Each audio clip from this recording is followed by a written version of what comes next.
तो वे महात्मा नाम जपी थे, लेकिन कभी कभी ब्रजवासियों के यहां जाकर के अंजलि फैला करके मांगते थे, और जो प्राप्त होता था उसको पा करके पुनः हाथ धो करके फिर नाम जप करने लगते थे।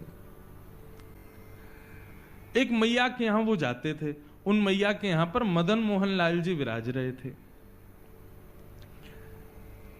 तो बाबा जब आते थे तो बंधुओं एक पद है श्री रैदास जी का, उसमें भाव है, सो ही सुहागन प्रिय जाही रीझ हैं।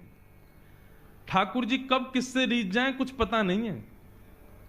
जैसे ही वो बाबा नित्य अंजलि फैला करके प्रसादी मांगने के लिए आते तो भीतर बैठे मैया के घर में मदन मोहन लाल जी उन पर रीझ गए, और ठाकुर जी के मन में भाव आया, इनको नाम निष्ठा तो बहुत है, लेकिन इनको मेरी सेवा और दर्शन में ज्यादा निष्ठा नहीं है। लेकिन नाम निष्ठा इतनी सुंदर है कि उससे ठाकुर जी प्रसन्न होकर के अब उनको अपने दर्शन की सेवा, दर्शन की निष्ठा उनके हृदय में प्रकट करना चाहते हैं। तो ठाकुर जी ने क्या किया, वो मैया रात्रि में जैसे ही ठाकुर जी को शयन करा करके सोई तो ठाकुर जी स्वप्न में प्रकट हो गए और मैया से बोले, मैया तेरे यहां वो जो बाबा आवे ना मधुकरी मांगवे, बोले हाँ, कल को जब वो भिक्षा मांगवे आवे ना तो तू मोए जाके दे दियो बाकी गोद में। मैया तो रोने लगी, बोले क्यों, मेरी सेवा में कोई कमी जो आप बाबा के पास जाना चाहो? बोले ना मैया, आपकी सेवा से मैं बड़ा प्रसन्न हूं, लेकिन अब आप थोड़े दिन की और रह गई हो, कछु दिना में आप चली जाओगी, फिर मेरी सेवा कौन करेगा? या हमारे मैं तो अपनी व्यवस्था कर रहा हूं, बाबा को जाके मुंह को कल दे दी हूं, अब मैं वही के पास रहूंगा। रात भर मैया रोई बेचारी, लेकिन ठाकुर जी की आज्ञा उसने मानी। दूसरे दिन जब संत पधारे तो कहा, मैया भिक्षा दो, कुछ मधुकरी प्रसादी दो। मैया भीतर से अपने ठाकुर जी लेके आई, बाबा की गोद में धर दिए, ले बाबा भिक्षा। बाबा बोले, हमसे ये सेवा वेवा नहीं होती है ठाकुर जी की, हम तो भैया नाम उपासी हैं, बस नाम जप करना जानते हैं। ये श्रृंगार करना, स्नान कराना, वस्त्र पहनाना और ये 56 भोग धराना, ये राजोपचार हमसे नहीं आता है, हम केवल नामोपचार जानते हैं। आप ठाकुर जी से पुनः निवेदन कर दो, छोटी सी कुटिया में रहता हूं मैं, यहां पे 8 बार भोग लगता होगा, मेरे यहां तो कोई प्रसादी की भी व्यवस्था नहीं है, इनको भूख बहुत लगती है, मैं इनको भोजन नहीं करा पाऊंगा। श्रीनाथ जी में 8 बार भोग आता है, जिसमें से 3 बार का भोग आप सुनकर के आश्चर्य करोगे, उसका नाम है श्रम भोग। क्या नाम है? श्रम भोग का तात्पर्य क्या है? ठाकुर जी को उठते ही पहले लड्डू और दूध का भोग लगता है श्रीनाथ जी को, या माखन मिश्री का भोग लगेगा। लड्डू तो विशेष है, लड्डू दूध माखन मिश्री सब तो आएगा ही उठते ही। यहां तक कि ऐसा वर्णन है कि श्री नंदलाल पौड़े वह रहे में उठे ही ना है, यशोदा मैया कभी पाम दबावे कभी हाथ दबावे, ठाकुर जी उठे ही ना है, चदरिया ओढ़ ले, मुंह मत उठाओ। तब मैया कहा करे, पात्र में दूध लेके आवे और लाला के सिरहाने पे हाथ रख के लाला सोते भय लाला को उठा के ही मोहते दूध छुपा दे, तब दूध पीते पीते पीते पीते तब ठाकुर जी के नेत्र खुले, तब मैया उनकी आरती करे। ये है मंगला। आज भी श्रीनाथ जी में ठाकुर जी के शयन में ही दूध आ जाता है सुबह सुबह, और जो वहां मुखिया जी हैं वो दूध भोग को उठा के ठाकुर जी के अधर से छुपाएंगे, तब दीप प्रज्वलन वगैरह होंगे कि मतलब अब ठाकुर जी उठ गए, मतलब नींद में ही दूध पी में तब आंख खुले ठाकुर जी की।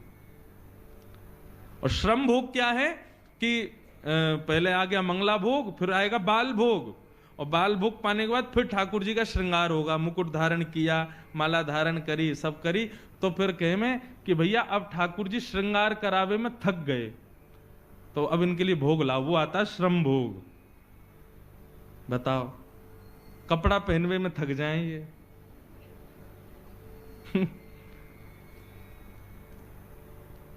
दोपहर में राजभोग के बाद जब ठाकुर जी के मुकुट वुकुट सब बढ़ा दिए जाते हैं, उसमें भी इनको श्रम होता है, फिर श्रम भोग आता है। और ठाकुर जी को मुकुट नीचे कियो ना, ने कड़ूला उड़ूला ने बढ़ा दिए हैं, ठाकुर जी को श्रम है गयो एक और भोग लाओ। कितनों पाम है, पेट ही ना भरे इनको। तो बाबा बोलो, मैया ठाकुर जी से निवेदन कर दियो, मेरे यहां कोई व्यवस्था ना है, तुम तो बहुत बढ़िया सेवा कर रही हो, 8 बार भोग लगाओ, मैं तो खुद एक बार पाऊं, वो कहां से खवाऊंगा, तुम्हारे लाला है। मैया वापस ले गई, ठाकुर जी है, बोले आज रात्रि में निवेदन कर दूंगी। रात में सपने में फिर ठाकुर जी आए, बोले मैया तुमने मुंह को क्यों नहीं दिया। बोले ठाकुर जी मैं तो जानू आप 8 बार भोग लगाओ, इतनी बार आरती करनी पड़े, हर बार इतनी सुंदर सुंदर सामग्री बनानी पड़े, बाबा की यहाँ इतनी व्यवस्था ना है, आप कैसे रहोगे। ठाकुर जी बोले मैं रह लूंगा, लेकिन रहूंगा अब उन्हीं के पास, आप मुंह को दे दो।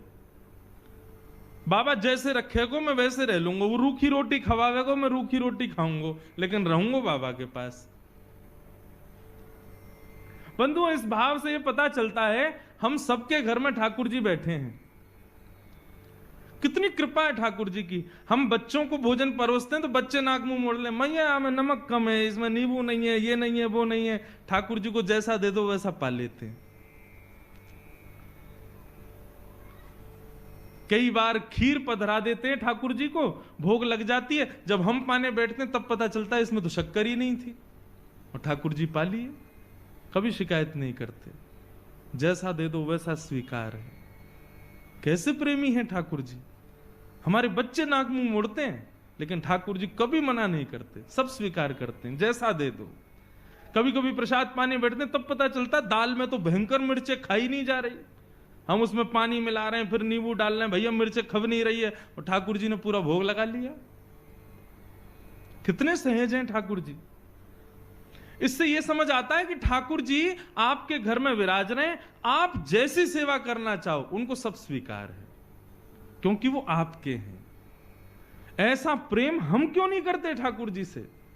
हम जैसा ठाकुर जी को वस्त्र पहना दें, जैसा स्नान करा दें। कई लोगों के घरों में जाता हूं, अलमारी में ठाकुर जी बैठे हैं, छोटी सी अलमारी में, बेचारे कभी मना नहीं करते, कभी कुछ नहीं कहते। उनके लिए शयन की कोई अच्छी व्यवस्था नहीं है, उनके लिए बैठने की कोई अच्छी व्यवस्था। कई लोगों के घरों में दर्शन करने जाते हैं, ठाकुर जी के पीछे चुईया बैठी है,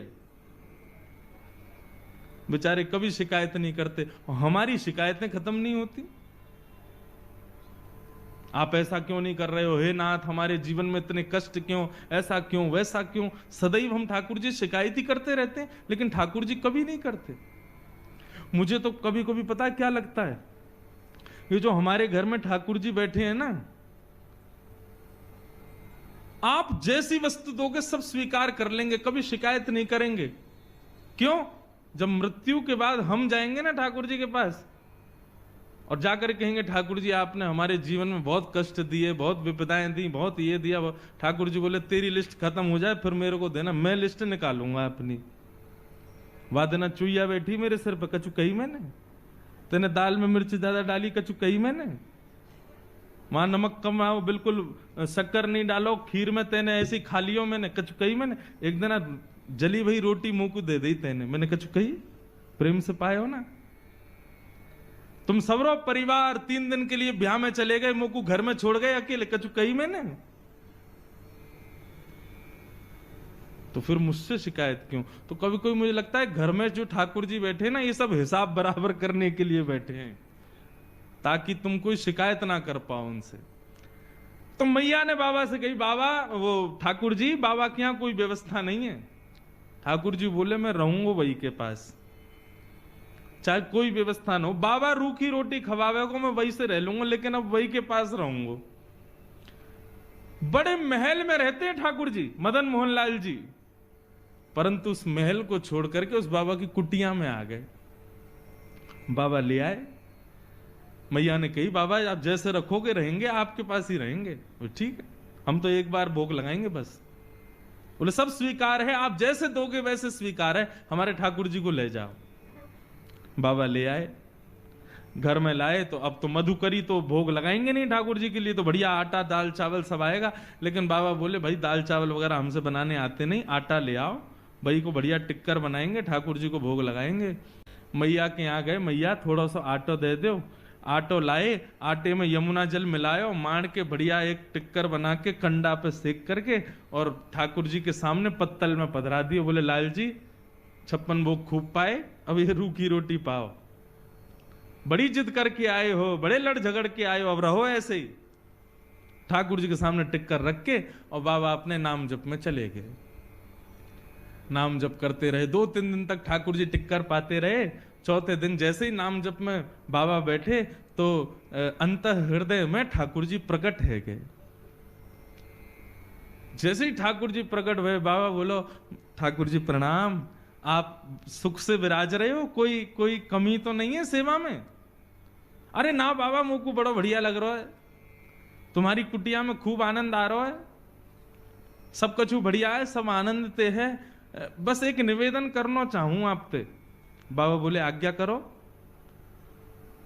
बोले बाबा तुम जो टिक्कर बनाए करो ना, रूखे आटे में तुम यमुना जल मिला करके मार के मुंह को खवाए दो, अब वहां में स्वाद तो कछु रहना है, 3-4 दिन ते तो मैं पा रहा हूं, लेकिन अब मुंह को यूं लग रही है कि कल ते नेक वहां में तुम राम रस मिला दे करो, नमक मिलाए दे करो आटे में, तो नेक खावे में नेक स्वाद आ जाएगा। बाकी सब आनंद है, कोई दिक्कत नहीं। बाबा बोलो ठीक है भैया, आपको बढ़िया टिक्कर पवाएंगे, कल से राम रस लगा देंगे। तो मैया के पास गए, मैया आज आटो दियो, आटे के संग में राम रस और दियो। मैया बोली है गए चट्टपने चालू, चलो आगे आगे देखियो का होएगो। अब तो दूसरे दिन आटे में नमक वमक मिला के बढ़िया टिक्कर बना के ठाकुर जी को पवाया। 2-4 दिन ठाकुर जी वैसे ही पाए। चौथे दिन ठाकुर जी फिर प्रकट है गए। बाबा बोले ठाकुर जी सब आनंद, कोई कमी तो नहीं सेवा में? ना बाबा सब आनंद है रो, खूब चकाचक पा रहे हैं हम तो। बस बाबा ने एक बात कह रो। बोले कहा, तुमको मेरी आवाज ने कर्कश लग रही है? बाबा बोले हाँ नेक लग तो रही है कमजोर सी। बोले बाबा वो रूखी रोटी खा खा के मेरो गलो जो है का वहां में रोटी इर्ज गई है। अरे सरकार आपको कष्ट है गए, इर्ज गई समझ गए? इर्ज गई मतलब फंस गई है। तो बाबा बोले आज्ञा करो। बोले मैं तो बस यूं कह रहा हूं कि कल ते ने घी चुपड़ दोगे वहां में रोटी में, तो नेक वो नेक आसानी से भीतर चली जाए करेगी। बाबा बोले मतलब अब कल से आटा नमक और घी भी लाना है। अरे बाबा ने बस घी लिए ही हो, या हम घी के बिना मक्खन के बिना तुम कभी ना रहे, आप सब पता है। बाबा बोले ठीक है। दूसरे दिन गए, मैया आज आटो दियो नमक दियो, नेक्स्ट तो घी और दे दियो। मैया बोली ले जाओ प्रेम से पवा। अब महाराज आटे में नमक वमक मिला के बढ़िया टिक्कर बना के घी चुपड़ दिया, ठाकुर जी को भोग लगाया। 4-5 दिन ठाकुर जी ने कोई शिकायत नहीं करी। 6 दिन बाद ठाकुर जी फिर प्रकट हुए। बाबा बोले ठाकुर जी अब तो ना इर्ज रही गरे में? ना बाबा अब तो सब बढ़िया है, रोटी में बढ़िया नमक को भी स्वाद आ जाए, घी भी बढ़िया है, नीचे चली जाए। मैं तो बाबा बस यूं कह रहा हूं, कल तो एक आलू और ले आया करो, वह आलू है भूंज के वहां में नमक मिर्च डाल के बाकी चटनी बना करके बाबा और धर दे करो संग में। बाबा ने उठाए ठाकुर जी और लेके गए मैया के पास। बोले धरो या अपने पास ही। अरे अभी आटो आयो, नमक आयो, घी आयो, ये तो 56 भोग ले आएंगे कल को घर में, कहां भजन करूंगा मैं। जैसे ही मैया की गोद में दिए ठाकुर जी प्रकट है गए और बाबा के गले से लग गए। बोले मैं रहूंगा तुम्हारे पास ही, चाहे जैसे रखो, मैं रहूंगा तुम्हारे संग। मैं एक पद गाता हूं कथा में, परंतु उस पद का भाव कभी कभी लगता है कि हम तो क्या गाएं ठाकुर जी गाते होंगे हमारे लिए। क्या?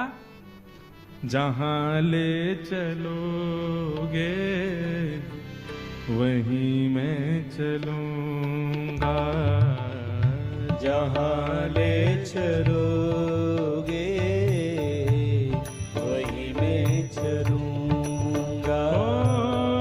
जहां नाथ रख दोगे, जहां नाथ रख दोगे, जहां नाथ रख दोगे, जहां नाथ रख दोगे वहीं मैं रहूंगा।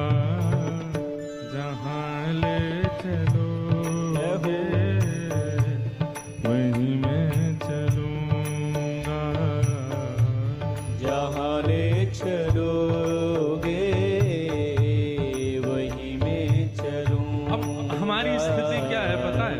हम लोग केवल कहते हैं लेकिन इस बात को स्वीकार नहीं कर पाते। ठाकुर जी यदि कल को एक चीज भी यदि हमसे अव्यवस्थित करके दे दें, हमसे स्वीकार नहीं होगी। लेकिन ठाकुर जी हमारे द्वारा दी गई हर प्रकार की सेवा को स्वीकार करते हैं, कभी कोई शिकायत नहीं करते। जैसा प्रेम ठाकुर जी हमसे करते हैं, हम वैसा उनसे कब कर पाएंगे? हम भी ऐसे ही हो जाएं। न कोई शिकायत नहीं कोई अर्जी, कर लो करा लो प्रभु जो है तेरी मर्जी। न कोई शिकायत नहीं कोई अर्जी, कर लो करा लो जो है तेरी मर्जी। हो न कोई शिकायत न कोई अर्जी, कर लो करा लो प्रभु जो है तेरी मर्जी। न कोई शिकायत नहीं कोई अर्जी, कर लो करा लो जो है तेरी मर्जी। खुशी दो या गम जो भी, खुशी दो या गम जो भी, खुशी दो या गम जो भी, खुशी दो या गम जो भी, मैं प्रेम से सहूंगा जहां ले चलोगे वहीं मैं